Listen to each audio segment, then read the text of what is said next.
दूसरी रात तो लीजिए जिंदा रह गए। लड़की ने मेरे दोनों हाथ अपने हाथों में लेकर हंसते हुए कहा, मैं तो 2 घंटे से यहाँ हूँ। आप नहीं जानती कि दिन भर मेरी क्या हालत रही। जानती हूँ, जानती हूँ। तो काम की बात हो जाए। जानते हैं कि मैं यहाँ क्यों आई हूँ, कल की तरह फिजूल की बातें करने नहीं। तो सुनिए, आगे हमें समझदारी से काम लेना है। मैं इन सभी चीज़ों के बारे में कल देर तक सोचती रही। किस चीज़ के बारे में समझदारी से काम लेना चाहिए। अपनी ओर से मैं इसके लिए तैयार हूँ, मगर सच यह है कि मेरे जीवन में तो अब से अधिक समझदारी की कमी कोई बात हुई ही नहीं। सच, सबसे पहले तो मैं यह अनुरोध करती हूँ कि मेरे दोनों हाथ को ऐसे नहीं दबाइए। दूसरे, मैं आपको यह बताना चाहती हूँ कि आपके बारे में आज मैंने बहुत देर तक सोचा और किस नतीजे पर पहुँची हूँ। किस नतीजे पर? इस नतीजे पर कि सब कुछ फिर से शुरू करना चाहिए, क्योंकि सभी बातों का मैंने आज यह नतीजा निकाला कि अभी मैं आपको बिल्कुल नहीं जानती हूँ, कि कल मैंने एक बच्ची जैसा, एक छोटी बच्ची जैसा व्यवहार किया। स्पष्ट है कि मैं इस निष्कर्ष पर पहुंची कि मेरा दयालु हृदय ही इसके लिए दोषी है। और यह कहना चाहिए कि मैंने अपनी ही प्रशंसा की, जैसा कि हमेशा ही उस समय होता है। जब हम अपना विश्लेषण करते हैं, खुद को एनालाइज करते हैं, तो अपनी भूल सुधारने के लिए मैंने आपके बारे में अधिक से अधिक जानने का, समझने का आपको निर्णय लिया है। पर चूंकि और किसी से आपके बारे में जानकारी मिल नहीं सकती, तो आप ही मुझे सब कुछ अपनी गुप्त से गुप्त बातें बता दीजिए। आप किस तरह के व्यक्ति हैं, जल्दी शुरू कीजिए, अपनी सारी कहानी सुनाइए। कहानी? मैं घबरा कर चिल्ला उठा, कहानी? किसने आपसे यह कहा कि मेरी कोई कहानी है? मेरी कोई कहानी नहीं। कहानी नहीं है तो आपने ज़िंदगी कैसे गुजारी? उसने हंसते हुए मेरी बात काटी। किसी भी तरह की कहानी के बिना कैसे जिया हूँ, जैसे कि कहा जाता है, अपने आप तक ही, यानी एकदम एकाकी, पूरी तरह एकाकी, अलोन। आप एकाकी होने का मतलब समझती हैं? आप लोनलीनेस, अकेले होने का मतलब समझती है? आपका मतलब यह है कि आप कभी किसी से मिले जुले नहीं? ओह नहीं, मिलता जुलता तो हूँ, मगर फिर भी मैं एकाकी हूँ, अकेला हूँ, खाली हूँ। तो क्या आप कभी किसी से बातचीत नहीं करते? अगर बिल्कुल सही सही कहा जाए तो नहीं। आप है कौन? आप यह स्पष्ट कीजिए। ज़रा रुकिए, लगता है कि मैं आपके बारे में कुछ कुछ भांप रही हूँ। संभवतः मेरी भांति आपकी भी नानी है। वह अंधी है, एक ज़माने से मुझे कहीं भी नहीं जाने देती, और इसलिए मैं बातचीत करना बिल्कुल भूल गई हूँ। 2 साल पहले जब मैं एक बार एक शरारत कर बैठी, तो उसने समझ लिया था कि मैं हाथ से निकल गई हूँ। उसने मुझे अपने पास बुलाया और सेफ्टी पिन से मेरा फ़िरोक अपने फ़िरोक के साथ जोड़ दिया। तब से हम दिन भर ऐसे ही बैठे रहते हैं। वह बेशक अंधी है, फिर भी मोजे बुनती रहती है, और मुझे उसके पास बैठकर सिलाई करनी पड़ती है, या उसे किताब पढ़कर सुनानी होती है। कैसी अजीब सी बात है, यह 2 साल से ऐसे पिन से मुझे अपने साथ जोड़कर बिठा कर रखा है। हे भगवान, यह तो बड़ी बदकिस्मती है। हाँ, पर मेरी तो ऐसी नानी नहीं है। अगर नानी नहीं है तो फिर आप क्यों घर में बैठे रहते हैं? सुनिए, आप यह नहीं जानती कि मैं कौन हूँ। हाँ, बिल्कुल ठीक ठीक, अच्छी बात है। मैं अपने ढंग का एक व्यक्ति हूँ। अपने ढंग का मतलब किस ढंग का? लड़की ठेका मार के ऐसे चिल्ला उठी मानो उसे साल भर हंसने का मौका ही ना मिला हो। हाँ, आप खूब मज़ेदार आदमी हैं। देखिए, यहाँ यह बेंच है, आए हम इस पर बैठ जाए। यहाँ कभी कोई नहीं आता, कोई भी हमारी बातचीत नहीं सुनेगा, और आप अपनी कहानी सुनाना शुरू कीजिए। आप मुझे यह तो यकीन नहीं दिला सकेंगे कि आपकी कोई कहानी नहीं है। आपकी कहानी तो ज़रूर है, पर आप उसे छिपा रहे हैं। सबसे पहले तो यह बताइए कि अपने ढंग का आदमी कौन होता है, कैसा होता है, क्या होता है अपने ढंग का आदमी होना? अपने ढंग का आदमी वह अजीब सा, वह बड़ा हास्यप्रद आदमी होता है। उसकी बच्चों जैसी हंसी की साएँ साएँ, और मैं खुद भी ज़ोर से हंस दिया। यह तो इस तरह का मिजाज होता है। सुनिए, आप यह जानती है कि स्वप्नदर्शी क्या होता है? एक ड्रीमर। स्वप्नदर्शी, अजीब वाह, यह कौन नहीं जानता। मैं खुद भी स्वप्नदर्शी हूँ। नानी के पास बैठे बैठे कैसे कैसे ख्याल मेरे दिमाग में नहीं आते, तब मैं सपने देखने लगती हूँ, और यह तक कल्पना करती हूँ कि चीनी राजकुमार से मेरी शादी हो गई है। कभी कभी सपने देखना भी अच्छा होता है, मगर शायद नहीं, भगवान ही जाने। खास तौर पर तब जब इसके सिवा कुछ और भी सोचने के लिए ना हो। लड़की ने गंभीरतापूर्ण इतना और जोड़ दिया। बहुत खूब, अगर आप चीनी राजकुमार के साथ अपनी शादी का सपना देख चुकी है तो अवश्य ही मुझे समझ जाएगी। मगर सुनिए तो, अरे हाँ, मैं तो अभी तक आपका नाम भी नहीं जानता। यह भी अच्छी रही, बहुत जल्द ख्याल आया आपको मेरे नाम का। हे भगवान, मैं इतना खुश था कि यह बात भी मेरे दिमाग से निकल गई। मेरा नाम नास्तेन का है। नास्तेन का? बस इतना ही? इतना ही आपके लिए? क्या इतना कम है? लालची कहीं के। कम है, इसके उलट बहुत है, बहुत ही ज़्यादा है। नास्तेन का, आप अगर मुझसे पहली बार ही अपने कुल के बिना केवल नास्तेन का कहने की अनुमति दे रही है, तो निश्चय ही आप एक दयालु लड़की हैं। सो तो मैं हूँ, तो कहते जाइए। तो सुनिए नास्तेन का, कैसी अजीब कहानी है यह। मैं उसकी बगल में बैठ गया। मैंने धीर गंभीर सूरत बना ली और ऐसे बोलना शुरू किया कि मानो लिखा हुआ पढ़कर सुना रहा हूँ। नास्तेनका, पीटरबर्ग में शायद आप उन्हें ना जानती हो, काफ़ी अजीब से कोने हैं। इन जगहों पर मानो वह सूरज नहीं चमकता जो पीटरबर्ग की अन्य सभी जगहों के लिए चमकता है। वहाँ तो कोई दूसरा नया ही सूरज चमका करता है जो मानो इन कोनों के लिए खास तौर पर ऑर्डर देकर बनवाया गया है, और उनकी रोशनी भी दूसरी है, खास किस्म की रोशनी। प्यारी नास्तेनका, इन कोनों में मानो बिल्कुल दूसरे ही किस्म की ज़िंदगी है, उससे एकदम भिन्न जो हमारे आसपास रेल पेल कर रही है। ऐसी ज़िंदगी जो किसी काल्पनिक अनदेखे अनजाने राज्य में हो सकती है, मगर इसी दुनिया में हमारे गंभीर अति गंभीर समय में नहीं हो सकती। यह दुनिया तो कोरी कल्पना है, अत्यधिक आदर्श है और साथ ही बेहद घटियापन की तो चर्चा ही क्या की जाए। बेरंग नीरसता और साधारण की अजीब खिचड़ी सी है। छी, हे भगवान, कैसी भूमिका है यह, जाने क्या सुनने जा रही हूँ। आप सुनेगी नास्तेनका, लगता है कि मैं नास्तेनका कहते कहते कभी नहीं थकूंगा। आप सुनेगी कि इन कोनों में अजीब से लोग स्वपनदर्शी रहते हैं। स्वपनदर्शी, अगर उसकी सही सही परिभाषा आवश्यक हो तो वह आदमी नहीं बल्कि नपुंसक लिंग का एक जंतु होता है। वह अक्सर किसी अगम्य कोने में रहता है, मानो दिन की रोशनी से भी छिपता हो। एक बार वहाँ घुसने पर वह घोंगे की तरह अपने ही खोल में छिपा रहता है, या फिर इस दृष्टि से कम उस विख्यात जंतु से बहुत मिलता जुलता है जो जंतु भी होता है और घर भी, और जिसे कछुआ कहते हैं। क्या ख्याल है आपका? क्यों आप अपनी चारदीवारी को, जो अवश्य ही हरे रंग की कालिक पुती, बेढंगी और सिगरेट के धुएं से बुरी तरह भरी हुई, प्यार करते हैं? इस अजीब महाशय के इन गिने चुने परिचितों में से अंत में उसका कोई परिचित भी नहीं रहता। जब कोई उससे मिलने आता है तो क्यों परेशानी से उसके चेहरे का रंग उड़ जाता है।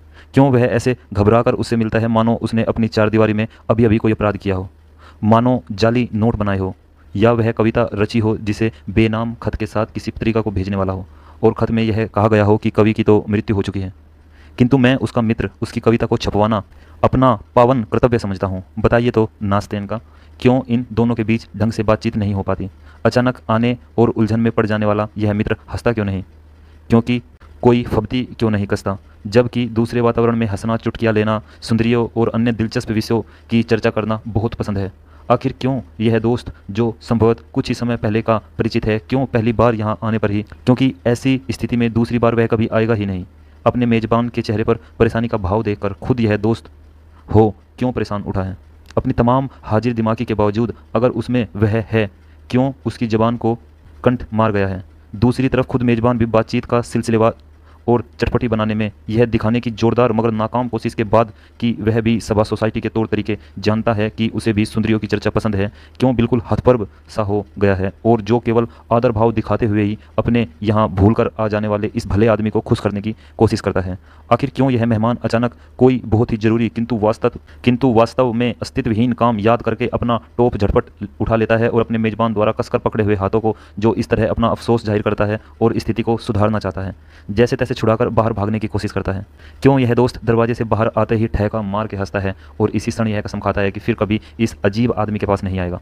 यद्यपि यह अजीब आदमी दरअसल बहुत ही प्यारा है, पर साथ ही वह अपनी कल्पना को थोड़ी सी उड़ान भरने यानी बातचीत के सारे समय के दौरान मेजबान की जैसी सूरत थी उसको उस दुखी बिल्ली के बच्चे के साथ तुलना करने से नहीं रोक सकता, जिस बच्चे ने छलकपट से पकड़कर खूब सताया हो, डराया हो और मारा पीटा हो, और जो बेहद परेशान होकर उनसे बचने के लिए कुर्सी के नीचे अंधेरे में जा छिपा है तथा वहाँ रोंगटे खड़े किए तथा फूं फां करते हुए घंटे भर तक दोनों पंजों से अपने छोटे से दुखी चेहरे को सहलाने संवारने को विवश होता और फिर अरसे तक प्रकृति और दुनिया, यहाँ तक कि उन टुकड़ों को भी जिन्हें दयालु नौकरानी स्वामी की झूठन से उसके लिए बचा कर लाती थी, शत्रुतापूर्वक देखता है। सुनिए तो नास्तेनका ने, जो अभी तक हैरानी से आंखें फाड़े और मुंह बाएं मेरी बातें सुनती रही थी, मुझे टोक। सुनिए तो, मैं बिल्कुल यह नहीं जानती कि यह सब क्यों हुआ और किस लिए आप मुझसे ऐसे अजीब व गरीब प्रश्न पूछ रहे हैं, मगर शायद जो मैं जानती हूँ वह यह है कि शुरू से अंत तक ये सभी घटनाएं आपके साथ घटी है।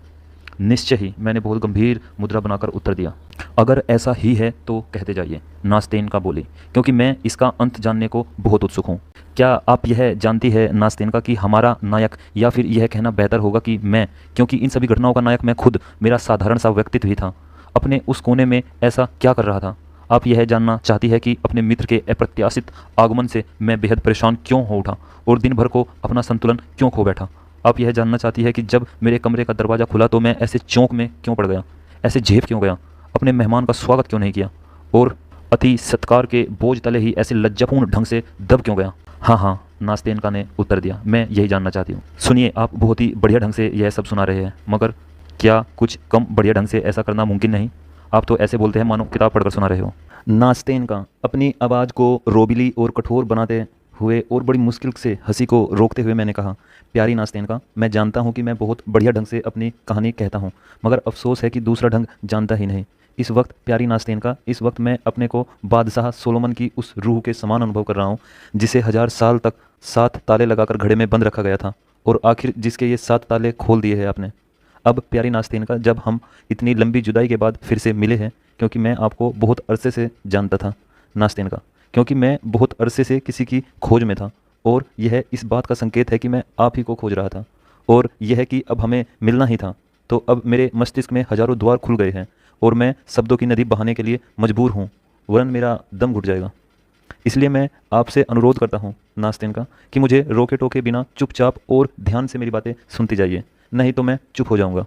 नहीं नहीं, हरगिज़ नहीं, कहते जाइए, मैं अब एक भी शब्द जबान से बाहर नहीं निकालूंगी। तो मैं अपनी बात जारी रखता हूँ मेरी दोस्त नास्तेनका।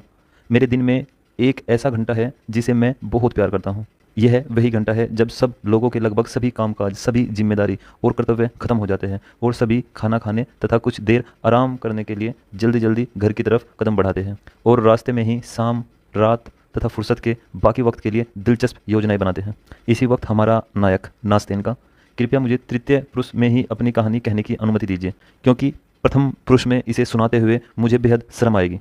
तो इसी समय हमारा नायक भी, जो दिन भर निठल्ला नहीं रहा है, औरों के साथ साथ चल रहा है, मगर उसका पीला कुछ कुछ मुरझाया चेहरा खुशी के एक अजीब से भाव में चमक रहा है। वह पीटर्सबर्ग के ठंडे आकाश में डूबते सूर्य की लालिमा को भी उदासीनता से नहीं देखता है। जब मैं कहता हूँ कि देखता है तो झूठ बोलता हूँ, वह देखता नहीं, बल्कि खोया खोया सा किसी बात का चिंतन करता है, मानो थका हुआ और साथ ही किसी दूसरे अधिक दिलचस्प विषय में डूबा हुआ है, और इसलिए अपने इर्द गिर्द की दुनिया पर लगभग अनिच्छापूर्वक एक उड़ती सी नज़र ही डाल सकता है। वह खुश है क्योंकि कल तक के लिए उसके या तनावपूर्ण धंधे खत्म हो गए हैं, क्योंकि कल तक के लिए उसके तनावपूर्ण धंधे खत्म हो गए हैं। वह खुश है उस स्कूली बालक की तरह जिसे अपने मनपसंद खेल खेलने और मौज मनाने की छुट्टी दे दी गई है। कनखियों से उस पर नज़र डालिए तो नास्तेनका, आप फौरन देखेगी कि खुशी के भाव ने उसकी कमज़ोर स्नायुओं और रोगग्रस्त झल्लाई हुई कल्पना को प्रभावित भी कर दिया है। लीजिए, वह सोच में डूब गया।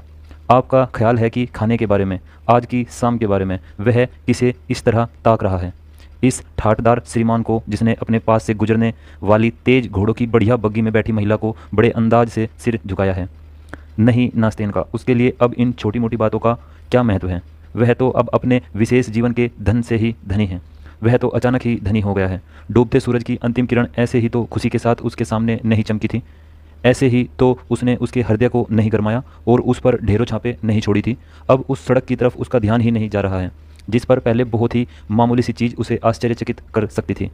अब कल्पना की देवी ने, प्यारी नास्तेनका, अगर आपने जोकोस्की को पढ़ा है, जादुई हाथ से सुनहरा ताना तान दिया है और वह उसके सामने अभूतपूर्व और अद्भुत दुनिया के नमूने बनाने लगी है। कौन जाने कि अपने जादुई हाथ से उसने उसे ग्रेनाइट की उस शानदार पटरी से, जिस पर वह घर की ओर जा रही थी, 7वें बिलोरी आसमान में पहुंचा दिया है। अब उसे रोककर अचानक उससे यह पूछिए तो कि इस वक्त वह कहाँ खड़ा है और किन गलियों सड़कों से गुजर कर आया है।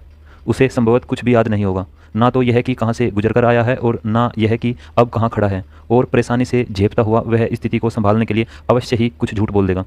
इसलिए तो जब एक बहुत ही भद्र वृद्ध ने उसे पटरी के बीच ही रोककर बड़े भाव से रास्ता बताने को कहा तो वह सिर से पांव तक कांप उठा, चीखता चीखता ही रह गया और उसने घबराकर अपने इर्द गिर्द नजर दौड़ाई।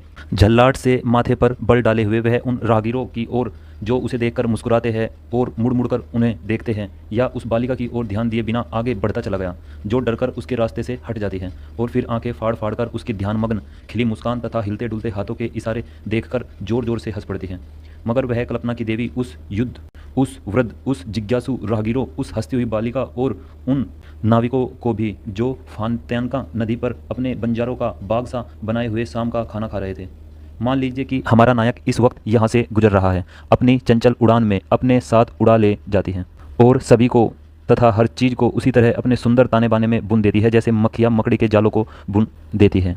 यह अजीब आदमी इस नई दौलत के साथ ही अपने सुखद मांद में प्रवेश करता है, खाना खाने बैठता है, कभी का खाना खत्म कर चुका है और केवल तभी चौंकता है जब सोच में डूबी और सदा उदास रहने वाली उसकी नौकरानी मयोना मेज साफ करने के बाद उसे सिगरेट देती है। यह चौंकता है और हैरान होकर यह याद करता है कि खाना पूरी तरह खत्म हो चुका है और उसकी समझ में नहीं आता कि यह कैसे हो गया।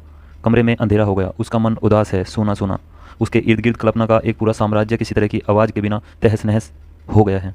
उसका नाम निशान भी बाकी नहीं रहा, बस एक सपने की तरह गायब हो गया है और उसे खुद भी याद नहीं रहा कि वह कुछ देखता हुआ आया है, मगर उसे कोई स्पष्ट सी अनुभूति हो रही है जिससे दिल में हल्की धड़कन और बेचैनी हो जाती है। कोई नई चाह उसकी कल्पना को फुसफुसाती फुलमुलाती हुई गुदगुदा के और उत्तेजित कर रही है। अनजाने ही ढेरों नई छायाओं को उभारती है। छोटे से कमरे में गहरी खामोशी छाई है। एकांत और काहिली की धूप में कल्पना मजे ले रही है। उसमें गर्मी आती है और वह बगल के रसोई घर में पूरी तरह निश्चित और कॉफ़ी बनाने में मस्त बूढ़ी मयोना की केतली के पानी की तरह उबलने लगती है। लीजिए, अब उसकी कल्पना सोलो के रूप में भड़कने लगी है। लीजिए, उद्देश्य के बिना और ऐसे ही उठा ली गई किताब भी, जिसके 2 से अधिक पृष्ठ नहीं पढ़े गए, मेरे स्वपंदरसी के हाथ में नीचे गिर गई है। उसकी कल्पना फिर से रंग में आ गई है, फिर से उत्तेजित हो उठी है और फिर से एक नई दुनिया, एक नई अद्भुत जिंदगी अपनी सारी संभावनाओं के साथ जगमगाते रूप में उसके सामने चमक उठी है। नया सपना, नया सुख, सूक्ष्म और इंद्रियगत विष का एक और घूंट। ओह, उसके लिए क्या महत्व है हमारे वास्तविक जीवन का। उसकी अनूठी नज़र में नास्तेन का हम तो बहुत ही सुस्त, धीमी और मुरझाई ज़िंदगी बिताते हैं। उसकी नज़र में तो हम सभी अपने भाग्य से बेहद असंतुष्ट हैं। हमारी ज़िंदगी हमारे लिए बोझ है। हाँ, सचमुच पहली नज़र में हम एक दूसरे के प्रति उदासीन, कसे, उदास और मानो नाराज से प्रतीत होते हैं। बेचारे, हमारा स्वपंदरसी सोचता है। हाँ, अगर वह ऐसा सोचता है तो उसमें हैरानी की बात भी क्या है। जरा देखिए तो इन जादुई, इन सजीव चित्रों को, जिनके ताने बाने से ये अद्भुत छायाएं इतने सुंदर, इतने सधे, इतने उदार और विस्तृत ढंग से उसके सामने बुनती हैं, और जिनमें जाहिर है कि हमारा स्वपंदरसी अपने विशिष्ट चरित्र के साथ सबसे आगे, सबसे प्रमुख होता है। इन विविधतापूर्ण कर्तव्यों को देखिए, उसके अंतहीन खुशी भरे सपनों पर नज़र डालिए। आप शायद यह जानना चाहेगी कि यह किस चीज़ के सपने देखता है। यह पूछने की ज़रूरत ही क्या है। सभी चीज़ों के, कवि बनने के, जिसकी शुरू में ही अवहेलना हो और बाद में जिसकी धाक मान ली जाए, होफमैन की दोस्ती के, सेंट बायोलिमियो की रात के, डोआना बर्नेन के, जार इवान की कजान विजय में वीरतापूर्वक भूमिका अदा करने के, रॉबर्टो में मृतकों के पुनर्जन्म के।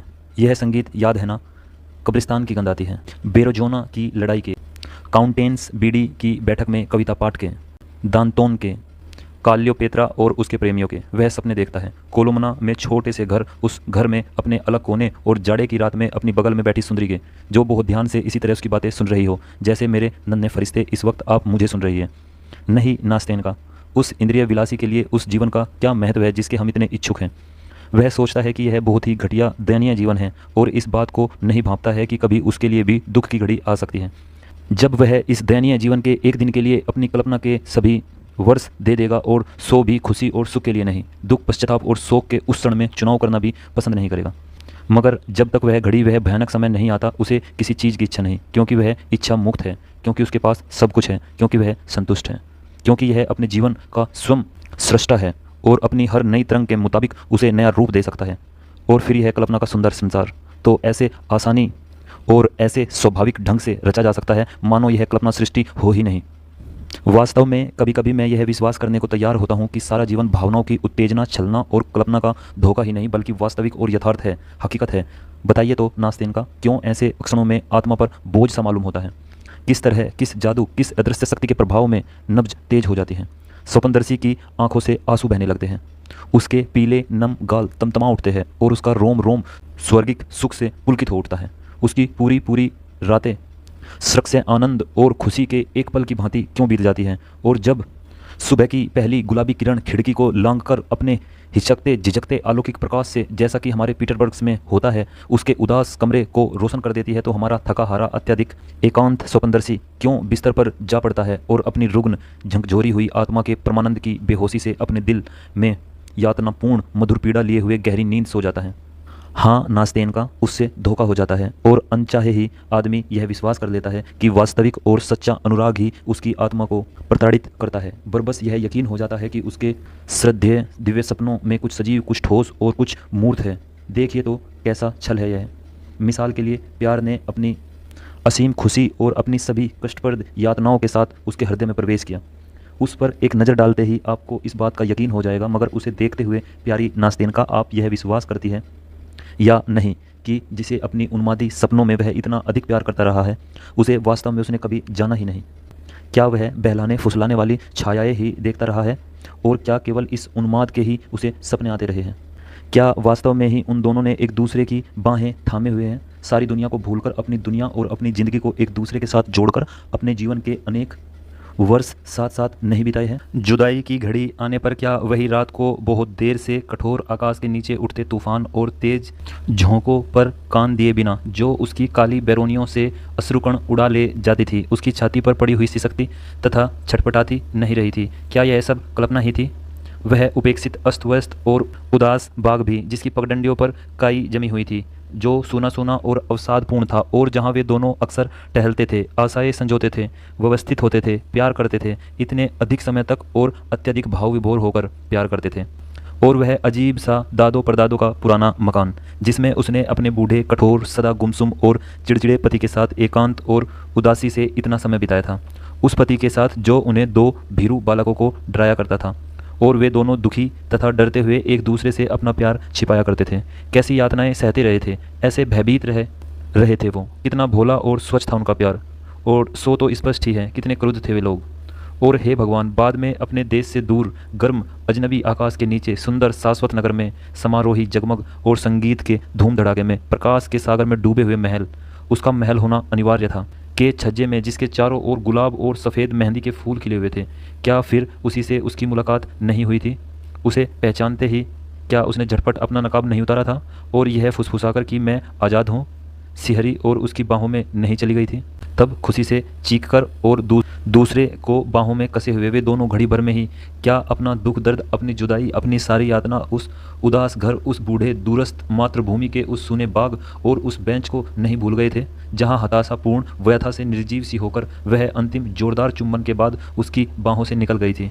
ओ नास्तेन का, आपको यह तो मानना ही होगा कि अगर कोई लंबा तगड़ा हट्टा कट्टा खुशमिजाज और विनोदी नौजवान, आपका बिन बुलाया दोस्त, अचानक आकर दरवाज़ा खोल दे और ऐसे चिल्लाकर मानो कुछ हुआ ही न हो यह कहे कि मैं अभी अभी पोर्ट ब्लैक से आया हूँ, तो आप उस स्कूली बालक की तरह चौंक नहीं उठेगी, झेंप नहीं जाएगी, शर्म से आपका मुंह लाल नहीं हो जाएगा, जिसने पड़ोस के बाग से चुराया हुआ सेब अभी अभी जेब में डाला हो? हे भगवान, बूढ़ा काउंट मर गया। वर्णनातीत सौभाग्य से यह क्षण शुरू हो रहा है, और यहाँ पोर्ट्स ब्लेक से लोग चले आ रहे हैं। अपनी आवेशपूर्ण बातों को ख़त्म करते हुए मैं आवेश में ही चुप हो गया। मुझे याद है कि किसी ने किसी तरह ठाका मारने को मेरा कितना अधिक मन हुआ था, कारण कि मैं अनुभव करने लगा था कि कोई छोटा सा शत्रुतापूर्ण शैतान मेरे भीतर हिलने डुलने लगा है, कि मेरा कंठ रुंधने और मेरी ठोड़ी हिलने और आँख अधिकाधिक नम होने लगी है। मुझे आशा थी कि नास्तेन का, जो अपनी समझदार आंखें फैलाए हुए मेरी बातें सुन रही थी, अपनी अदम्य बल सुलभ हंसी का जोरदार फुहारा छोड़ देगी। इसलिए मुझे इस बात का अफसोस भी होने लगा था कि ऐसे ही इतनी दूर तक बहकता चला आया। बेकार ही उससे वह सब कुछ कह डाला जो एक ज़माने से मेरे दिल में उमड़ता घुमड़ता रहा था, जिसे मैं ऐसे सुना सकता था मानो लिख रखा हो, कारण कि अपने को मैं खुद ही एक ज़माने से पहले सजा सुना चुका था और अब उसे पढ़कर सुनाने का मोह नहीं छोड़ सका। यद्यपि यह सच है कि मुझे समझ लिया जाएगा, इसकी उम्मीद मैंने नहीं की थी, किंतु मुझे इस बात से बड़ी हैरानी हुई कि वह खामोश रही। कुछ क्षण बाद उसने धीरे से मेरा हाथ दबाया और सहमी सी सहानुभूति के साथ पूछा, क्या सचमुच ही आपने इसी तरह अपनी सारी ज़िंदगी बिताई है? हाँ, सारी ज़िंदगी नास्तेन का, सारी ज़िंदगी, मैंने जवाब दिया। लगता है कि ऐसे ही इसका अंत होगा। नहीं, ऐसा नहीं होना चाहिए, उसने परेशान होते हुए कहा। ऐसा नहीं होगा, नहीं तो शायद मुझे ज़िंदगी भर नानी की बगल में ही बैठे रहना पड़ेगा। सुनिए, आप यह जानते हैं ना कि ऐसे जीना बिल्कुल अच्छी बात नहीं है। जानता हूँ नास्तेन का, जानता हूँ। अपनी भावनाओं को और अधिक वश में न रख पाकर मैं चिल्ला उठा। अब मैं पहले से कहीं अधिक अच्छी तरह यह जानता हूँ कि अपने सबसे अच्छे सभी वर्ष मैंने यूं ही गंवा दिए। अब मैं यह जानता हूँ और इस बात की चेतना से मुझे और भी अधिक पीड़ा होती है कि स्वयं भगवान ने आपको, मेरे दयालु फरिश्ते को, मुझे यह बताने और इसका सबूत देने के लिए मेरे पास भेजा है। अब जबकि मैं आपके पास बैठा हुआ आपसे बातचीत कर रहा हूँ, मुझे भविष्य का ख्याल करके ही डर महसूस होता है, क्योंकि भविष्य में फिर एकाकीपन होगा, फिर वही निस्सार खोखला जीवन होगा मेरा। जब आपके पास बैठे हुए यथार्थ में ही मैं इतना सौभाग्यशाली हो सका हूँ, तो अब कल्पना भी किस चीज़ की करूँगा। ओ प्यारी लड़की, भगवान आपका भला करे कि आपने शुरू में ही मुझे नहीं खदेड़ दिया, कि अब मैं यह कह सकता हूँ कि अपने जीवन में मैं कम से कम 2 साल तो जिया हूँ। ओह नहीं नहीं, नास्तेन का चिल्ला उठे और उसकी आंखों में आंसू चमक उठे। अब आगे ऐसा नहीं होगा, हम ऐसे जुदा नहीं होंगे। 2 सामें भला क्या होती है? ओ नास्तेन का, जानती है कि अब कितने अरसे के लिए आपने खुद अपने से ही मेरी सुलह करा दी है? जानती है कि अब मैं अपने बारे में इतना अधिक बुरा नहीं सोचूंगा जितना कि कभी कभी सोचता था। जानते हो कि शायद अब मैं इस बात से दुखी नहीं रहूँगा कि अपने जीवन में अपराध और पाप करता रहा हूँ, क्योंकि ऐसी ज़िंदगी अपराध और पाप ही तो है। यह भी नहीं सोचिएगा कि मैंने कुछ बढ़ा चढ़ाकर आपसे अपनी बातें कही है। भगवान के लिए ऐसा नहीं सोचिएगा नास्तिन का, क्योंकि मेरे जीवन में कभी कभी अवसाद के ऐसे क्षण आते हैं, क्योंकि इन क्षणों में मुझे ऐसा लगने लगता है कि मैं कभी वास्तविक जीवन आरंभ कर ही नहीं सकूंगा, क्योंकि मुझे प्रतीत होता है कि मैं वास्तविक और यथार्थ जीवन की लय ताल उसकी अनुभूति से वंचित हो चुका हूँ, क्योंकि मैं खुद अपने लिए एक अभिशाप बन चुका हूँ। क्योंकि अब मेरे जीवन में सपनों की रात के बाद चिंतन के क्षण आते हैं जो भयानक होते हैं। साथ ही इसी समय जिंदगी के चक्कर में लोगों की भीड़ दौड़ धूप करते दिखाई देते हैं, उसका शोर सुनाई देता है। यह नज़र आता है कि कैसे लोग वास्तविक जीवन बिताते हैं। यह देखने को मिलता है कि उनकी ज़िंदगी भरी पूरी है, कि उनकी ज़िंदगी सपने या छाया की तरह झलक दिखाकर गायब नहीं होती, कि उनका जीवन नित नया रूप धारण करता है। वह सदा जवान रहता है और उनके जीवन में हर क्षण दूसरे से भिन्न होता है। दूसरी ओर भीरू कल्पना कितनी नीरस और उबाऊ की एक चरम सीमा एक रूपी होती है। वह छाया की विचार की दासी होती है। वह उस पहले बादल की दासी है जो अचानक सूरज को ढक देता है और हर सच्चे पीटर्सबर्गी के दिल को, जो अपने सूरज को इतना महत्व देते हैं, खिन कर देता है। और खिन्नता में कल्पना ही भला क्या हो सकती है। ऐसा लगता है कि स्थायी तनाव के परिणाम स्वरूप यह असीम कल्पना भी आखिरकार थक हार कर चुक जाएगी, क्योंकि हम अधिकाधिक प्रौढ़ होते जाते हैं, पुराने आदर्शों के चकोटे से बाहर निकल जाते हैं। वे टुकड़े टुकड़े हो जाते हैं, धूल में मिल जाते हैं। अगर कोई दूसरा जीवन नहीं है तो इन्हीं टुकड़ों को जोड़कर फिर से बनाना पड़ता है। मगर हमारी आत्मा कुछ दूसरा चाहती है, किसी और चीज़ की मांग करती है।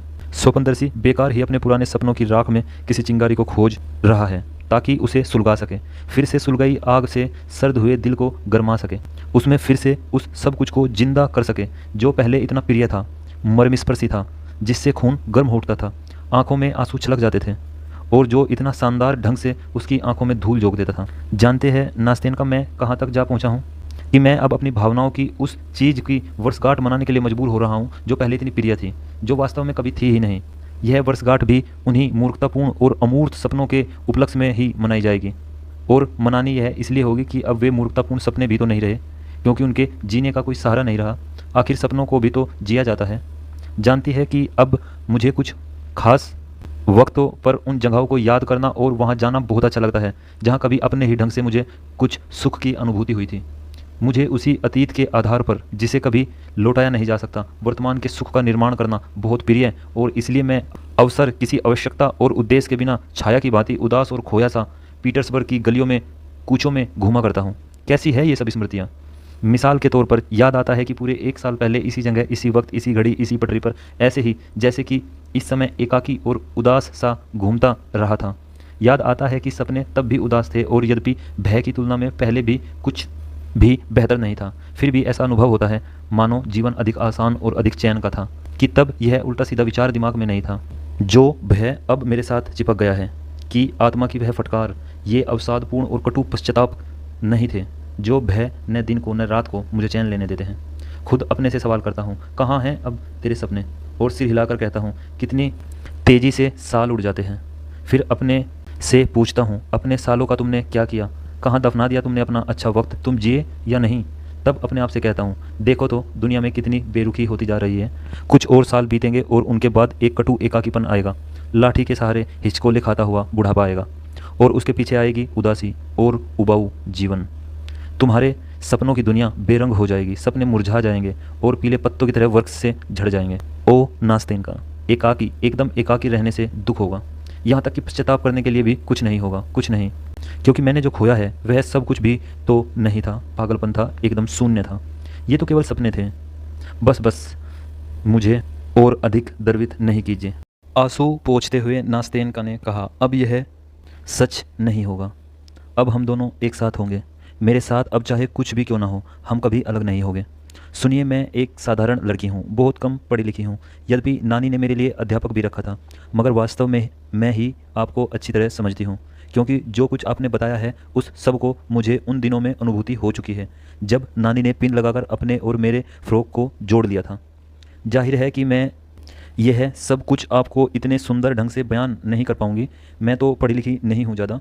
लड़की ने झेंपते हुए इतना और जोड़ दिया, क्योंकि मेरी करुणाजनक बातों और ऊंची शैली के प्रति यह अभी भी आदर भाव अनुभव कर रही थी। मगर बहुत खुश हूँ कि आपने पूरी तरह अपना दिल खोलकर मेरे सामने रख दिया। अब मैं आपको जानती हूँ पूरी तरह, सब कुछ जानती हूँ। जानते हैं कि मैं भी आपको अपनी कहानी सुनाना चाहती हूँ, किसी छुपाव के बिना। उसे सुनने के बाद आप मुझे अपनी सलाह दीजिएगा। आप बहुत समझदार आदमी हैं, अपनी सलाह देने का वचन देते हैं ना? ओ नास्तेन का, मैंने उत्तर दिया। यह सही है कि मैं सलाहकार और समझदार सलाहकार तो कभी नहीं रहा, पर अब यह अनुभव कर रहा हूँ कि अगर हम दोनों हमेशा इसी तरह एक दूसरे का साथ देंगे तो यह बहुत समझदारी की बात होगी और हम में से प्रत्येक दूसरे को बहुत ही अक्लमंदी की सलाह दे सकेगा। हाँ तो मेरी अच्छी नास्तीन का, आपको कैसी सलाह की ज़रूरत है? साफ साफ कहिए। अब मैं इतना खुश, इतना सौभाग्यशाली, इतना साहसी और समझदार हूँ कि तुरंत ही आपको उत्तर दे दूंगा। नहीं नहीं, नास्तेनका ने हंसते हुए मुझे टोका। मुझे केवल समझदारी की ही नहीं, ऐसी सलाह की ज़रूरत है जो अगर आप मुझे जीवन भर प्रेम करते रहे होते तब देते। ठीक है नास्तेनका, मैं खुशी से चिल्ला उठा। अगर मैंने 20 बरस भी आपको प्यार किया होता तो वह भी इससे अधिक न होता जितना अब है। अपना हाथ दीजिए, नास्तेनका ने कहा। यह लीजिए, मैंने उत्तर देते हुए अपना हाथ उसके तरफ बढ़ा दिया। तो मेरी कहानी शुरू होती है। तो नास्तेनका की कहानी, आधी कहानी तो आप जानते ही है, यानी आपको यह मालूम है कि मेरी बूढ़ी नानी है। अगर बाकी आधी भी इतनी ही संक्षिप्त है तो मैंने हंसते हुए टोका। चुप रहिए और सुनते जाइए। सबसे पहले तो यह शर्त जरूरी है कि आप मुझे टोकेंगे नहीं, वरना मैं संभवत सब कुछ गड़बड़ा दूंगी। तो चुपचाप सुनिए। हाँ तो मेरी बूढ़ी नानी है। मैं छोटी उम्र में ही उनके पास आई थी क्योंकि मेरे माँ बाप का देहांत हो गया था। शायद यह मानना चाहिए कि मेरी नानी पहले कुछ अधिक समृद्ध रही होगी, क्योंकि अब भी अच्छे दिनों को याद करती है तो वह बताती है कि उसी ने मुझे फ्रांसीसी लैंग्वेज सिखाई है और फिर मेरे लिए अध्यापक भी रखा है। जब मैं 15 साल की हुई, इस वक्त मैं 17 साल की हूँ, तो पढ़ाई ख़त्म हो गई। इस वक्त मैं एक शरारत कर बैठी। वह शरारत क्या थी यह मैं आपको नहीं बताऊंगी, बस इतना कह देना ही काफ़ी होगा कि अपराध मामूली सा था। मगर नानी ने एक सुबह को मुझे अपने पास बुलाकर कहा कि चूंकि वह अंधी है, मुझ पर नज़र नहीं रख सकती, इसलिए उसने सेफ्टी पिन लेकर मेरा फ़िरोक अपने फ़िरोक के साथ जोड़ दिया और कहा कि अगर मैं सुधर नहीं जाऊंगी तो हम ज़िंदगी भर ऐसे ही बैठे रहेंगे। संक्षेप में यह है कि शुरू में तो उसके पास से हटा ही नहीं जा सकता था। काम काज, पढ़ना लिखना सब कुछ नानी के पास बैठे बैठे ही करना होता था। एक दिन मैंने चालाकी से काम लेते हुए अपनी बहरी नौकरानी फ्योवला को अपनी जगह बैठने को राजी कर लिया। फ्योवला मेरी जगह आ बैठी। उसी वक्त नानी की आंख लग गई और मैं पास ही रहने वाली अपनी एक सहेली के यहाँ चली गई।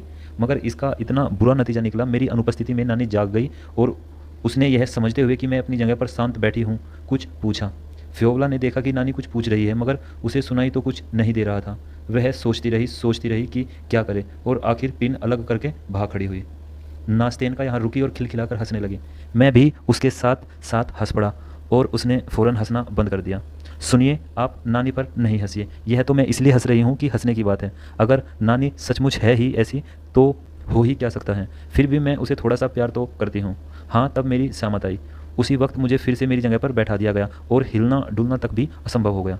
हाँ मैं आपको यह बताना तो भूल ही गई कि हमारा यानी नानी का घर सिर्फ 3 खिड़कियों वाला है, पूरी तरह लकड़ी का बना हुआ और नानी की तरह ही बहुत बरसों पुराना है।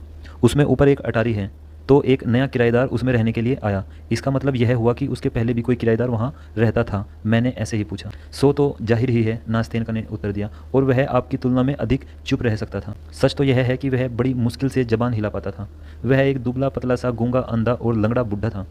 आखिर जब उसके लिए इस दुनिया में और अधिक जीना संभव नहीं रहा तो वह चल बसा। इसके बाद एक नए किराएदार की ज़रूरत हुई, क्योंकि इसके बिना हमारा काम नहीं चल सकता। नानी की पेंशन और किराया, बस यही हमारी कुल आमदनी है। किस्मत का खेल का ये नया किराएदार नौजवान था, स्थानीय नहीं, कहीं बाहर से आया था। क्योंकि उसने किराए के मामले में किसी तरह की सौदेबाजी नहीं की, नानी ने उसे तुरंत रख लिया और इसके बाद मुझसे पूछा, नास्तेनका, हमारा नया किराएदार जवान है क्या? मैंने झूठ नहीं बोलना चाहा। बोली, बिल्कुल जवान तो नहीं, मगर बूढ़ा भी नहीं है। नानी ने फिर पूछा, शकल सूरत अच्छी है क्या? मैंने फिर झूठ बोलना पसंद नहीं किया। हाँ अच्छी शकल सूरत है नानी। नानी बोली, यह भी कैसा गजब है। गजब है बेटी, मैं तुमसे यह इसलिए कह रही हूँ कि तुम उसकी तरफ ध्यान ना देना। कैसा ज़माना आ गया है, ऐसा मामूली सा किराएदार और वह भी अच्छी शकल सूरत वाला। पहले ज़माने में तो ऐसा नहीं होता था। नानी पुराने ज़माने का ही राग अलापा करती है। यह जवान भी पुराने ज़माने में थी, तब सूरज भी अधिक गर्म होता था और दही भी इतना जल्दी खट्टी नहीं होती थी। हर चीज़ का पुराने ज़माने से ही संबंध जुड़ा रहे। मैं बैठी हुई मन ही मन सोचने लगी। नानी खुद ही तो मेरे दिमाग से ऐसे विचार पैदा कर रही है। पूछ रही है कि किराएदार अच्छी शकल सूरत वाला है या नहीं, जवान है या नहीं। मगर यह ख्याल घड़ी भर को ही सही दिमाग में आया और उसी क्षण फिर से जुराबे बुनने और उनके फंदे गिनने में व्यस्त हो गई और बाद में यह बात बिल्कुल भूल गई। एक दिन किराएदार सुबह ही यह जानने को आया कि हमने उसके कमरे में कागज़ की एक नई सीट लगवा देने का जो वादा किया था वह कब पूरा होगा। नानी तो ठहरी बातूनी, बात में से बात निकालती रही और फिर मुझसे बोली, नाश्तेन का जाकर मेरे सोने के कमरे से गिनतारा ले आओ। मैं झटपट उठी। मालूम नहीं किस कारण श्रम से लाल हुई जा रही थी और यह भूल गई कि मेरा फ़्रॉक नानी के फ़्रॉक से जुड़ा हुआ है। इसके बजाय कि पिन को धीरे से अलग कर देती ताकि किराएदार की उस पर नज़र न पड़ती, मैं ऐसे ही तेज़ी से लपकी कि नानी की आराम कुर्सी भी मेरे साथ साथ घिसट चली। जैसे ही मैंने यह देखा कि किराएदार को मेरे बारे में अब सब कुछ मालूम हो रहा है, मैं श्रम से लाल हो गई। जहाँ तहाँ की बात बुन खड़ी रही और अचानक से रो पड़ी। उस क्षण इतनी शर्म आई और इतना बुरा लगा कि काश धरती फट जाती। नानी चिल्लाई, तू खड़ी क्यों है? और मैं अधिक जोर से रो पड़ी। किराएदार ने जैसे ही यह देखा कि मैं उसके कारण शर्म से गड़ी जा रही हूँ, वह फ़ौरन सिर झुकाकर वहाँ से चला गया। इसके बाद तो जैसे ही सीढ़ियों में आहट होती वैसे ही मेरा दम निकल जाता। मैं सोचती, लो किराएदार आ गया, और सावधानी बरतते हुए धीरे से पिन भी खोल लेती, मगर यह आहट उसके पैरों की न होती। वह न आया। 2 हफ्ते बीत गए। तब किराएदार ने फ्योला से कहलवाया कि उसके पास फ्रांसीसी भाषा में बहुत सी किताबें हैं और सब किताबें अच्छी किताबें हैं जिन्हें पढ़ा जा सकता है। उसने जानना चाहा कि क्या नानी यह नहीं चाहेगी कि मैं उन्हें उसे पढ़ के सुना दूं ताकि ऊब महसूस ना हो। नानी कृतज्ञतापूर्वक इसके लिए राजी हो गई, मगर बराबर मुझसे यह पूछती रही कि किताबें नैतिक है या नहीं, क्योंकि अगर वे अनैतिक है तो नास्तेन का तुम्हें भी किसी हालत में उन्हें नहीं पढ़ना चाहिए। वे तुम्हें बुरी बातें सिखा देगी। क्या सिखा देगी वे नानी? क्या लिखा है उनमें? वह बोली, लिखा है उनमें कि कैसे जवान लोग भली लड़कियों को बहलाते फुसलाते हैं, कैसे वे ये कहकर कि उन्हें अपनी बीवी बनाना चाहते हैं माँ बाप के घर से भगा ले जाते हैं, कैसे बाद में वे इन बदकिस्मत लड़कियों को उनकी किस्मत के रहम पर छोड़ देते हैं और वे बहुत दर्दनाक मौत मरती हैं। नानी बोली, बहुत सी ऐसी किताबें पढ़ी है और वे सभी इतनी बढ़िया लिखी हुई है कि रात भर जाग कर चुपके पढ़ी जाती है। हाँ तो नास्तेन का? वह बोली, तुम ऐसी किताबें बिल्कुल मत पढ़ना। कैसी किताबें भेजी है उसने? वाल्टर स्कॉट के उपन्यास? हाँ, मगर कहीं कोई चालाकी तो नहीं है? यह देख लो कि कहीं कोई प्रेम पत्र तो नहीं रख दिया है उसने? नहीं नानी नहीं, कोई प्रेम पत्र नहीं है। मैंने कहा, तुम जिल्द के नीचे भी देख लो, यह उठाईगिरी वाले कभी कभी जिल्द के नीचे भी छिपा देते हैं। नहीं, वहाँ भी कुछ नहीं है नानी। तब ठीक है। तो हमने वाल्टर स्कॉट की रचनाएं पढ़नी शुरू की और कई महीनों में लगभग आधी पढ़ डाली। इसके बाद उसने और किताबें भेजी, पुस्किन की कृतियाँ भी भेजी। आखिर किताबों के बिना मेरा जीवन ही मुश्किल हो गया और चीनी राजकुमार से शादी करने का विचार मेरे दिमाग से निकल गया। ऐसी स्थिति थी जब एक दिन सीढ़ियों से किराएदार से मेरी भेंट हो गई। नानी ने किसी कारणवश मुझे ऊपर भेजा था। वह रुक गया। मैं शर्म से लाल हो गई, वह भी लाल हो गया, मगर फिर भी हंस पड़ा। उसने अभिवादन किया, नानी के स्वास्थ्य के बारे में पूछा और बोला, किताबें पढ़ ली है क्या? पढ़ ली, मैंने उत्तर दिया। कौन सी सबसे अधिक पसंद आई? इवान होए और पुस्किन की रचनाएं सबसे अधिक अच्छी लगी, मैंने जवाब दिया। इस बार तो बातचीत यहीं ख़त्म हो गई। हफ्ते भर बाद सीढ़ियों में ही फिर से मेरी मुलाकात हो गई। इस बार नानी ने नहीं भेजा था, खुद मुझे ही कुछ काम था। दिन के 2 बजे के बाद का वक्त था और किराएदार इस वक्त घर लौटता था। नमस्ते, वह बोला। नमस्ते, मैंने उत्तर दिया। दिन भर नानी के पास बैठे रहना आपको नीरस नहीं लगता? उसने पूछा। जैसे ही उसने यह सवाल पूछा वैसे ही न जाने क्यों मैं शर्म से लाल हो गई। मुझ पर घड़ों पानी पड़ गया और फिर से मुझे संभवत इस कारण दुख हुआ कि प्राय लोग भी अब इस बारे में मुझसे पूछने लगे हैं। मैंने चाहा कि जवाब दिए बिना ही वहाँ से चली जाऊँ, मगर मेरी ताकत जवाब दे गई। सुनिए, वह बोला, आप भली लड़की हैं। क्षमा कीजिए कि मैं आपसे ऐसी बात कर रहा हूँ, मगर विश्वास दिलाता हूँ कि नानी से अधिक आपकी भलाई चाहता हूँ। क्या आपकी सहेलियाँ नहीं हैं जिनसे आप मिलने जुलने जा सके? मैंने जवाब दिया कि सिर्फ एक सहेली थी और वह भी दूसरे शहर चली गई। सुनिए, क्या आप मेरे साथ थिएटर चलना पसंद करेंगी? उसने पूछा। थिएटर? मगर नानी का क्या होगा? नानी को बताए बिना चुपके से वह बोला। नहीं, मैंने जवाब दिया, मैं नानी को धोखा नहीं देना चाहती। नमस्ते। तो नमस्ते, इसके अतिरिक्त उसने कुछ नहीं कहा। हाँ, दोपहर के खाने के बाद वह हमारे यहाँ आया, बैठ गया, देर तक नानी से बातचीत करता रहा। उसने पूछा कि वह घर से बाहर भी कहीं आती जाती है, कि उसकी जान पहचान के लोग भी हैं या नहीं, और फिर अचानक बोला, आज मैंने सिविल लाइन में नए ओपेरा थिएटर के लिए एक बॉक्स किराए पर लिया है। कुछ परिचित आने वाले थे, मगर बाद में उन्होंने इनकार कर दिया और मेरे टिकट फालतू ही रह गए। नया ओपेरा? नानी चिल्ला उठी। क्या यह नया ओपेरा वही है जो पुराने ज़माने में पेश किया जाता था? हाँ, वही है, उसने जवाब दिया और मेरी ओर देखा। मैं तो सब कुछ समझ गई। लज्जा के कारण और करुणा से मेरा दिल प्रत्याशा में उछलने लगा। इस ओपेरा को भला मैं कैसे नहीं जानूंगी? नानी बोली। किसी वक्त अपने घरेलू थिएटर में मैं खुद रोजाना इसकी भूमिका कर चुकी हूँ। तो क्या आप आज चलना पसंद नहीं करेगी? किराएदार ने पूछा। वरना मेरे तो टिकट ही बेकार चले जाएंगे। हाँ, शायद चलेंगे, नानी ने जवाब दिया। चलेंगे क्यों नहीं? मेरी नास्तेन का भी तो कभी थिएटर नहीं गई। हे भगवान, कितनी खुश थी मैं। हम फ़ौरन तैयार होने लगे और सजी धजी ड्रेस पहन के चल पड़े। नानी बेशक अंधी थी, फिर भी संगीत सुनने को उनका मन इतना ललक उठा। इसके अलावा वह दयालु वृद्धा है, सबसे अधिक तो मेरा मन बहलाना चाहती है। हम खुद तो कभी थिएटर जाने का कार्यक्रम बना न पाते। इस नए ओपेरा के शो का मेरे दिल पर ऐसा प्रभाव हुआ, यह मैं आपको नहीं बता सकती। केवल इतना ही कहूँगी कि उस सारी शाम को हमारा किराएदार मेरी ऐसे ढंग से देखता रहा और बातें करता रहा कि मैं फ़ौरन समझ गई कि सुबह यह प्रस्ताव करेगा कि मैं उसके साथ अकेली थिएटर चलूँ। वह मेरी परीक्षा ले रहा था। मेरी खुशी का कोई छोर नहीं था। मैं ऐसे गर्वीली और इतना खुश खुश बिस्तर पर गई, ऐसे ज़ोर से मेरा दिल धड़क रहा था कि हल्का सा बुखार भी हो गया और मैं रात भर ओपेरा के बारे में ही सोचती और बड़बड़ाती रही। मेरा ख्याल था कि इसके बाद वह अक्सर हमारे पास आया करेगा, मगर ऐसा नहीं हुआ। उसने तो लगभग आना ही बंद कर दिया। महीने में एक बार आता और शो भी थिएटर के लिए आमंत्रित करने को। एक दो बार हम फिर थिएटर गए, मगर इससे मुझे बिल्कुल खुशी नहीं हुई। मैं समझ गई कि उसे सिर्फ इस बात के लिए मुझ पर दया आती थी कि मैं नानी के साथ ऐसे बंधी बैठी थी, और इससे अधिक कुछ नहीं। इस तरह वक्त गुजरता गया और आखिर मेरी अजीब सी हालत हो गई।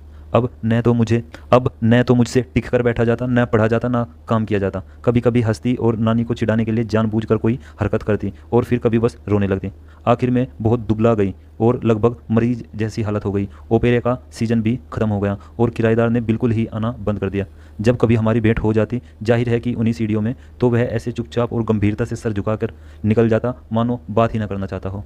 वह तो सर झुकाकर निकल जाता, मैं ही चेरी की तरह लाल हुई जा रही थी, क्योंकि उससे भेंट होने पर मेरा सारा खून सर की तरफ दौड़ने लगता था। सीढ़ियों के बीचों बीच खड़ी रह जाती थी। बस अब कहानी समाप्त ही होने वाली है। पिछले साल की मई में हमारा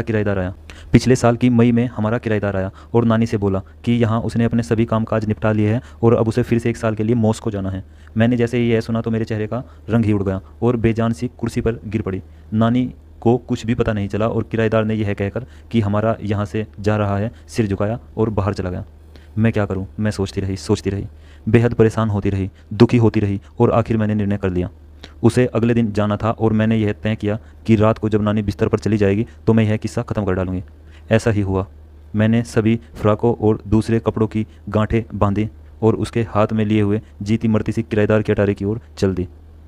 मेरे ख्याल में सीढ़ियाँ चढ़ने में मुझे पूरा 1 घंटा लगा होगा। जब मैंने उसका दरवाज़ा खोला तो वह मुझे देखकर चीख उठा। उसने समझा कि मैं कोई भूत हूँ और फिर वह मुझे पानी देने के लिए लपका, क्योंकि मैं तो बड़ी मुश्किल से खड़ी हो पा रही थी। दिल बहुत ज़ोर से धड़क रहा था, सिर में दर्द हो रहा था और मेरा दिमाग चक्कर खा रहा था। जब मुझे कुछ होश आया तो किसी तरह की भूमिका के बिना मैंने अपनी गठरी उसके पलंग पर रख दी, खुद उसके पास बैठ गई, हाथों से मुंह ढांप लिया और फूट फूट कर रोने लगी। वह फ़ौरन सब कुछ समझ गया। उसका चेहरा जर्द हो उठा और मेरे सामने खड़ा हुआ ऐसी उदासी नज़र से मुझे देखता रहा कि मेरा दिल टुकड़े टुकड़े होने लगा। सुनिए, उसने कहना शुरू किया, सुनिए नास्तेन का, मैं कुछ भी तो नहीं कर सकता। मैं गरीब आदमी हूँ, अभी तो मेरे पास कुछ भी नहीं है, यहाँ तक कि ढंग की नौकरी भी नहीं है। अगर मैं आपसे शादी कर लूँ तो हमारा गुजारा कैसे चलेगा? हम देर तक बातें करते रहे और आखिर में भावावेश होकर कह उठे कि नानी के पास अब और नहीं रह सकती, उसे छोड़कर भाग जाऊंगी, कि यह नहीं चाहती कि पिन लगाकर मुझे बिठाए रखा जाए, और वह चाहे या ना चाहे मैं तो उसके साथ मॉस्को जाऊंगी, क्योंकि उसके बिना जिंदा नहीं रह सकती। लज्जा, प्यार और गर्व सभी एक साथ मेरे दिल में उबल रहे थे। मैं लगभग बेहोश होकर पलंग पर गिर पड़ी। मैं इस बात से बहुत डर रही थी कि कहीं वह इनकार न कर दे। वह कुछ क्षण तक चुप बैठा रहा, फिर उठा, मेरे पास आया और उसने मेरे हाथ अपने हाथ में ले लिए। सुनिए मेरी प्यारी नास्तेन का, उसने भी आंसू बहाते हुए यह कहना शुरू किया, मेरी बात सुन लीजिए। कसम खाता हूँ कि अगर कभी मैं शादी करने के लायक होऊंगा तो निश्चय ही आप मेरी खुशी बनेगी। यकीन दिलाता हूँ कि अब केवल आप ही मेरा सौभाग्य बन सकती हैं। सुनिए, मैं मॉस्को जा रहा हूँ और साल भर वहाँ रहूँगा। मुझे आशा है कि वहाँ अपना कामकाज ठीक कर दूँगा जब लौटूंगा, और अगर उस समय तक आपका प्यार बना रहा तो मैं कसम खाता हूँ कि हम सौभाग्यशाली होंगे। इस वक्त तो यह असंभव है, मैं ऐसा नहीं कर सकता। मुझे तो वादा करने का भी अधिकार नहीं है। दोहराता हूँ कि अगर 1 साल बाद ऐसा न हुआ तो कभी ना कभी तो अवश्य ही ऐसा होगा। जाहिर है कि उस हालत में अगर आप किसी दूसरे को मुझ पर तहरीज नहीं देगी, क्योंकि मैं आपको वचनबद्ध नहीं कर सकता और ऐसा करने की ज़रूरत भी नहीं कर सकता। तो उसने यह कहा और अगले दिन चला गया। हमने यह तय किया कि नानी से इसके बारे में एक शब्द नहीं कहा जाएगा। ऐसा उसने चाहा था। बस मेरी कहानी लगभग समाप्त हो गई। 1 साल गुजर चुका है, वह लौट आया है, पूरे 3 दिनों से यहाँ है, और क्या? अंत जानने के लिए मैं बेसब्री से चीख उठा। और अब तक उसने अपनी सूरत नहीं दिखाई, मानो अपनी शक्ति बटोरते हुए नास्तेनका ने कहा। कोई अता पता ही नहीं है उसका। इतना कहकर वह रुकी, कुछ देर चुप रही। उसने सिर झुकाया और अचानक दोनों हाथों से मुंह ढाँप कर ऐसे सिसकने लगी कि उसे सिसकियों से मेरा कलेजा फटने लगा। मैंने ऐसा अंत की बिल्कुल आशा नहीं की थी। नास्तेनका, मैंने दिलासा देते हुए सहमी सी आवाज़ में कहा। नास्तेनका, भगवान के लिए आप रोइए मत। आपको भला क्या मालूम, हो सकता है कि वह अभी आया ही न हो। यहाँ है, यहाँ है, नास्तेनका ने मेरी बात काटते हुए कहा। वह यहाँ है, मैं जानती हूँ। तभी उसी शाम को उसके जाने के पहले ही हमने सब कुछ तय कर लिया था। जो कुछ मैंने आपको सुनाया है, जब हम वह सब कुछ कह सुन और तय कर चुके तो घूमने के लिए बाहर निकले, यानी यहीं नदी के घाट पर आए। रात के 10 बजे थे। हम इसी बेंच पर बैठे थे। मैं तब रो नहीं रही थी, उसकी बातें सुन सुनकर मस्त हो रही थी। उसने कहा था कि वह लौटते ही हमारे घर आएगा और अगर मैं उसके बारे में अपना इरादा नहीं बदलूंगी तो हम सब कुछ नानी से कह देंगे। अब वह आ चुका है, मैं यह जानती हूँ, मगर अभी तक हमारे यहाँ नहीं आया। उसने फिर से आंसुओं की झड़ी लगा दी। हे भगवान, क्या किसी तरह भी आपकी मदद नहीं की जा सकती क्या? मैं बेहद दुखी हूँ आपको ऐसे रोते हुए देख के। कहिए नास्तेनका, क्या मैं उसके पास नहीं जा सकता? क्या यह मुमकिन है? अचानक सिर उठाकर उसने पूछा। नहीं, बेशक नहीं। अपनी भूल सुधारते हुए मैंने कहा। आप ऐसा कीजिए, खत लिख दीजिए। नहीं, यह संभव नहीं, ऐसा करना ठीक नहीं होगा। उसने निर्णायक ढंग से मगर सिर झुकाकर मेरी मुझसे नज़र बचाते हुए कहा। क्यों ठीक नहीं होगा? किस लिए ठीक नहीं होगा? अपने विचार को आगे बढ़ाते हुए मैं कहता गया। मगर जानती है कि कैसा खत? खत भी तरह तरह के होते हैं। ओ नास्तेनका, मैं सच कहता हूँ, मुझ पर भरोसा कीजिए। मैं आपको कोई बुरी सलाह नहीं दूंगा। इस मामले को ठीक ठाक किया जा सकता है। आप ही ने तो सब पहले कदम उठाया था, तो अब क्या? नहीं, यह ठीक नहीं होगा। तब ऐसा लगेगा मानो मैं अपने को उस पर थोप रही हूँ। ओह मेरी दयालु नास्तेनका, मैंने अपनी मुस्कान को न छिपाते हुए उसे टोका। नहीं, ऐसी बात नहीं है। आपको ऐसा करने का अधिकार है क्योंकि उसने आपसे वादा किया था। सभी बातों को ध्यान में रखते हुए मैं इस नतीजे पर पहुंचता हूं कि वह शरीफ आदमी है, कि उसने बहुत अच्छा व्यवहार किया। अपने तर्कों और निष्कर्षों की सुसंगतता से अधिकाधिक खुश होता हुआ मैं कहता गया। कैसा व्यवहार किया है उसने? उसने अपने को तो वचनबद्ध कर लिया। उसने कहा कि मैं अगर शादी करेगा तो आपसे ही करेगा, मगर आपको उसने किसी तरह से बंधन में नहीं बांधा। आप चाहे तो इसी वक्त उससे शादी करने से इनकार कर सकती हैं, इसलिए आप पहल कर सकती हैं। आपको इसका अधिकार है। उसकी तुलना में आपकी स्थिति इसलिए बेहतर है। उदाहरण के लिए, अगर आप उसे वचन मुक्त ही करना चाहती हो, कहिए तो आप कैसे लिखते? क्या यही खत? मैं तो ऐसे लिखता। श्रीमान जी, क्या यह लिखना जरूरी है? श्रीमान जी, जरूरी है, मगर शायद जरूरी न हो, मैं सोचकर। खैर, आगे बढ़िए। श्रीमान जी, क्षमा कीजिएगा कि मैं। नहीं, क्षमा मांगने की कोई ज़रूरत नहीं। खुद हकीकत ही हर चीज़ की सफाई पेश करती है। सीधे सीधे लिखिए। मैं आपको पत्र लिख रही हूँ। मेरी इस अधीरता के लिए क्षमा कीजिए। मैं साल भर आशा को दिल में संजोए हुए सुखी रही। क्या मैं इसके लिए दोषी हूँ कि अब शंका का एक दिन भी नहीं कट रहा है? अब जबकि आप यहाँ आ चुके हैं, शायद आपने अपना इरादा बदल लिया है।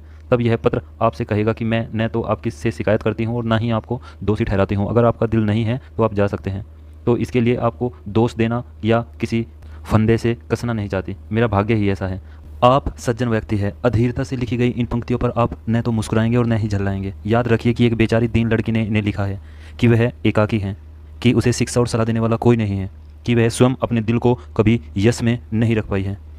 मगर घड़ी भर को भी मेरी आत्मा में जो शंका घुस आई थी, उसके लिए मुझे क्षमा कीजिएगा। आप तो विचारों में भी कभी उसके दिल को ठेस नहीं पहुंचा सकते। जी, आपको इतना प्यार करती थी और कहती है। आपको इतना प्यार करती थी और करती है। हाँ हाँ, यह तो बिल्कुल वैसा ही है जैसा कि मैंने सोचा था। नास्तेनका चिल्लाई और उसकी आंखों में खुशी चमक उठी। ओह, आपने मेरा संदेह दूर कर दिया। स्वयं भगवान ने आपको मेरे पास भेजा है। आभारी हूँ, बहुत आभारी हूँ आपकी। किस चीज़ के लिए? इसलिए कि स्वयं भगवान ने मुझे भेजा है। उसके खिले चेहरे की खुशी को देखते हुए मैंने कहा, चाहे इसके लिए ही सही। नास्तेनका, कभी कभी हम कुछ लोगों के केवल इसलिए आभारी होते हैं कि वह हमारे साथ इस दुनिया में सांस लेते हैं। मैं आपका इसलिए आभारी हूँ कि आपसे मेरी भेंट हुई, कि जीवन भर आपको याद रखूँगा। बस बस, काफ़ी है। अब मेरी बात सुनिए। तब हम दोनों ने यह तय किया था कि जैसे ही वह यहाँ आएगा, वैसे ही मेरे परिचितों को, जो भले और सीधे साधे लोग हैं और इस बारे में कुछ भी नहीं जानते, पत्र देकर अपने आने की सूचना देगा। अगर पत्र लिखना ठीक नहीं होगा, क्योंकि पत्र में सभी कुछ तो हमेशा बयान नहीं किया जा सकता, तो यहाँ आने के दिन ही रात के ठीक 10 बजे इसी जगह जहाँ हमने मिलने की तय की थी, वह आ जाएगा। वह आ गया है, यह मुझे मालूम है। उसे यहाँ आए हुए आज तीसरा दिन हो गया है, मगर न तो उसका खत आया और न वह खुद आया। दिन के वक्त नानी को छोड़कर जाना मेरे लिए बिल्कुल असंभव है। उन भले लोगों को जिनकी मैं आपसे चर्चा कर रही हूँ, कल मेरा खत दे दीजिएगा। वे खुद ही उसे भेज देंगे, और अगर कोई जवाब आएगा तो आप ही रात के 10 बजे उसे यहाँ ले आइएगा। मगर खत कहाँ है? उसे तो अभी लिखना होगा, इसलिए परसों ही यह सब हो सकेगा। खत? नास्तेन का ने घबरा कर कहा, खत। उसने अपनी बात पूरी नहीं की, उसने अपना मुंह फेर लिया। गुलाब की तरह लज्जारूढ़ हुई और अचानक मैंने अपना हाथ में पत्र अनुभव किया। जाहिर है कि यह पहले ही लिखा गया था, बिल्कुल तैयार और मोहरबंद था। कोई जानी पहचानी प्यारी प्यारी और मधुर स्मृति मेरे मस्तिष्क में कौंध गई। मैंने शुरू किया, रोजीना। हम दोनों एक साथ गा उठे खुशी की तरंग में। मैं तो उस बहुपास में बंधता ही रह गया। वह शर्म से बेहद लाल हो उठी और उसके आंसुओं के बीच जो उसकी आंखों में चमक रहे थे और वो हंसी। बस काफ़ी है, काफ़ी है, यह खत लीजिए और यह नमस्ते, हम कल फिर मिलेंगे। उसने ज़ोर से मेरे दोनों हाथ दबाए, सिर झुकाया और तनी हुई अपने कूचे की ओर उड़ चली। मैं देर तक वहीं खड़ा रहा, उसे जाते हुए देखता रहा। कल फिर मिलेंगे, कल फिर मिलेंगे। उसके नज़र से ओझल हो जाने पर ये शब्द मेरे दिमाग में गूंजते रहे और मैं करता रहा इंतज़ार तीसरी रात का।